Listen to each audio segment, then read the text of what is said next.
ಇವಾಗ ನಾವು some properties of definite integrals ಅಂತ ಹೇಳಿ ಟಾಪಿಕ್ ಶುರು ಮಾಡ್ತಾ ಇದ್ದೀವಿ. ಡೆಫಿನೆಟ್ ಇಂಟಿಗ್ರಲ್ಸ್ ಅಂತ ಹೇಳಿದ್ರೆ integrals wherein we have the upper and lower limit. ಸರಿನಾ? ಇವಾಗ ಇಲ್ಲಿರೋವಂಥ ಪ್ರಾಪರ್ಟೀಸು ಈ ವಿಡಿಯೋದಲ್ಲಿ ಎರಡಿದೆ. ಹೋಗ್ತಾ ಹೋಗ್ತಾ ನಾವು ಈ ಥರ ಹಲವಾರು ವೀಡಿಯೋಸ್ನ ನೋಡ್ತೀವಿ, ಹಲವಾರು ಪ್ರಾಪರ್ಟೀಸ್ನ ನೋಡ್ತೀವಿ. ಪ್ರತಿಯೊಂದು ಪ್ರಾಪರ್ಟಿ ಹಿಂದಿನ ಪ್ರಾಪರ್ಟಿನ ಒಂಥರ ಡಿರೈವ್ ಮಾಡಿರ್ತೀವಿ. ಹಾಗಾಗಿ ನಿಮಗೇನು ಅಷ್ಟು ಕಷ್ಟ ಆಗೋಲ್ಲ. ಒಂದು ಇದರಲ್ಲಿ ಅರ್ಧಕ್ಕರ್ಧ ಎಲ್ಲ ತುಂಬ ಸಿಂಪಲ್ ಸ್ಟ್ರೇಟ್ ಫಾರ್ವರ್ಡ್ ಪ್ರಾಪರ್ಟೀಸು. ಸರಿನಾ? ಹೋಗ್ತಾ ಹೋಗ್ತಾ ನಿಮಗೆ ಅರ್ಥ ಆಗುತ್ತೆ ಹೇಗೆ ಅಪ್ಲೈ ಮಾಡೋದು, ಎಲ್ಲಿ ಅಪ್ಲೈ ಮಾಡೋದು ಅಂತ ಹೇಳಿ ಸ್ವಲ್ಪ ಯೂಸ್ ಟು ಹೋಗಬೇಕು, ಒಂದು ಸ್ವಲ್ಪ ಎಕ್ಸ್ಪೀರಿಯನ್ಸ್ ಹಾಕ್ಕೊಬೇಕು. ಮಾಡ್ದಂಗೆ ಒಂದಷ್ಟು ಪ್ರಾಬ್ಲಮ್ಸ್ನ ನೀವು ಎಲ್ಲೆಲ್ಲಿ ಯಾವ ಪ್ರಾಪರ್ಟಿ ಉಪಯೋಗಿಸ್ಬೇಕು, ಏನು ಸುಲಭ ಆಗುತ್ತೆ ಅಂತ ಹೇಳಿ ಗೊತ್ತಾಗುತ್ತೆ. ಸರಿನಾ? ಈ ಪ್ರಾಪರ್ಟೀಸ್ ಏನು ಮಾಡುತ್ತೆ ಅಂತ ಹೇಳಿದ್ರೆ ನಿಮ್ಮ ಇಂಟಿಗ್ರೇಷನ್ ಪ್ರೋಸೆಸ್ಸು ಬೇಗ ಆಗುತ್ತೆ. ಅದು ಸೊ 10 ಸ್ಟೆಪ್ ಬದಲಾಗಿ 2 ಸ್ಟೆಪ್ಪಲ್ಲಿ ಉತ್ತರ ಸಿಗುತ್ತೆ. ಆ ಥರನೂ ಕೂಡ ಆಗುತ್ತೆ. ಸರಿನಾ? ಸೊ ಈ ಪ್ರಾಪರ್ಟೀಸ್ ಕಲ್ತ್ಕೊಳ್ಳಿ. ಎಸ್ಪೆಷಲಿ ನಿಮ್ಮ ಇಂಥದ್ದು ಕಾಂಪಿಟೇಟಿವ್ ಎಕ್ಸಾಮ್ಸಲ್ಲೆಲ್ಲ ಇದನ್ನು ಅಪ್ಲೈ ಮಾಡಿದಷ್ಟು ನಿಮ್ಮ ಟೈಮ್ ಉಳಿಯುತ್ತೆ, ಮಾರ್ಕ್ಸ್ ಹೆಚ್ಚಾಗುತ್ತೆ ಅಲ್ವಾ? ಓಕೆ, ಮೊದಲೇದಾಗಿ ಚೇಂಜ್ ಆಫ್ ವೇರಿಯೇಬಲ್ಸ್. ಮೊದಲೇ ಪ್ರಾಪರ್ಟಿ ಒಂದು ಚೇಂಜ್ ಆಫ್ ವೇರಿಯೇಬಲ್ಸ್.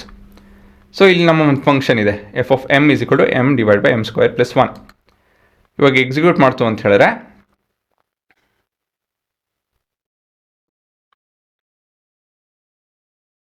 ನೋಡಿ ಈ ಉತ್ತರ ಬರ್ತಾಯಿದೆ 0.47 ಅಂತ ಇರುತ್ತಲ್ಲ. ಇವಾಗ ಇದ್ರ ಬದಲಾಗಿ ನಾನು ಎಕ್ಸ್ ಆಗ್ತು ಅಂತ ತಿಳ್ಕೊಳ್ಳಿ. ಎಮ್ ಬದಲಾಗಿ ಎಕ್ಸ್ ಬದಲಾಗಿದೆ. ನಿಮ್ಮ ಹತ್ರ ಏನು ಅದೇ ಇರುತ್ತಾ, ಬದಲಾಗುತ್ತಾ? Change of variable will not change anything. ಸರಿ ತಾನೆ? ಚೇಂಜ್ ಆಫ್ ವೇರಿಯೇಬಲ್ಲು ಫಂಕ್ಷನಿನ ಬಿಹೇವಿಯರ್ ಚೇಂಜ್ ಆಗಲ್ಲ. ನೋಡಿ ಅದೇ ಉತ್ತರ ಬಂತು, ಅದೇ ನಂಬರ್ ಬಂತು ಅಲ್ವಾ? ಸರಿನಾ? So change of variable will not have any consequence to that extent. Okay, next ಇದು ಪ್ರೂಫ್ ಕೊಟ್ಟು ಎಕ್ಸ್ಪ್ಲೈನ್ ಮಾಡ್ತೀನಿ. ಇಲ್ಲಿ ಏನು ಬದಲಾಗಿದೆ ನೋಡ್ಕೊಳ್ಳಿ. ಹಾಂ, ಎ ಬಿ ಬದಲಾಗಿ ಬಿ ಎ ಆಗಿದೆ. ಇಲ್ಲಿ -1 ಇದೆ. ಸೊ ಇಲ್ಲಿ ನಾವು ಈ ರೀತಿಯಲ್ಲಿ ಶುರು ಮಾಡ್ತೀನಿ. So the indefinite integral of f of x, let it be equal to capital F of x. That's the resultant antiderivative of this particular expression. ಇವಾಗ LHS ತಗೊಂಡು ನಾನು f of x a to b. So this is f of b minus f of a ಆಗುತ್ತೆ ಅಲ್ವಾ? Next RHS -1 into a to b, b to a ಹೇಳಬೇಕು ಅಂತ ಹೇಳಿದ್ರೆ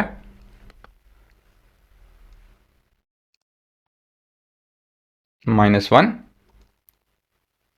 f of x b to a -1 into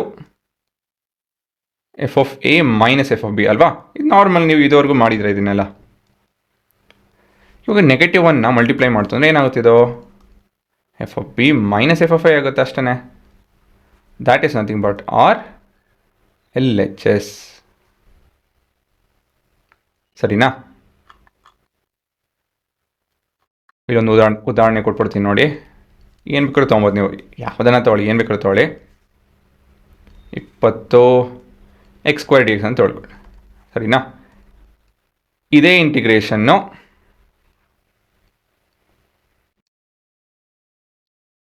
ಈ ಉತ್ತರ ಕೊಡುತ್ತೆ, ಈ ಇಂಥದ್ದು ಎಕ್ಸ್ಪ್ರೆಷನ್ ಕೊಡುತ್ತೆ. ಇದನ್ನು ಇಂಟಿಗ್ರೇಟ್ ಮಾಡ್ತು ಅಂದರೆ ಇದೂ ಇಂಟಿಗ್ರೇಟ್ ಮಾಡ್ತು ಅಂತೇಳಿ ಅದೇ ಉತ್ತರ.